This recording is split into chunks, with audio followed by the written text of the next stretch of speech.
ഇപ്പോൾ മദീന മുനവ്വറയിൽ നിന്ന് വന്ന ആൾ നിങ്ങളോട് എന്താണ് പ്രസംഗിച്ചത് എന്ന് നിങ്ങൾക്ക് മനസ്സിലായോ?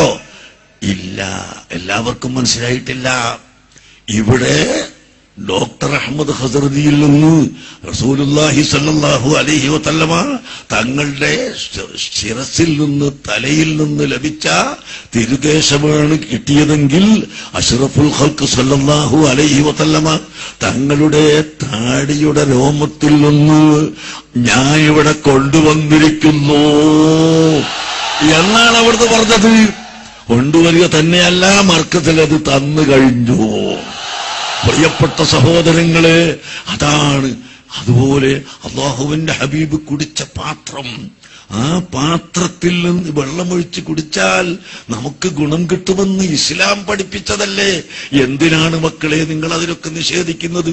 ഇതുകൊണ്ട് ഞങ്ങൾ ലോകം തിരിയാത്തവരായിട്ടില്ല, ഞങ്ങൾ പഴഞ്ചന്മാരായിട്ടില്ല, ഞങ്ങൾ പഴയവരാണ്.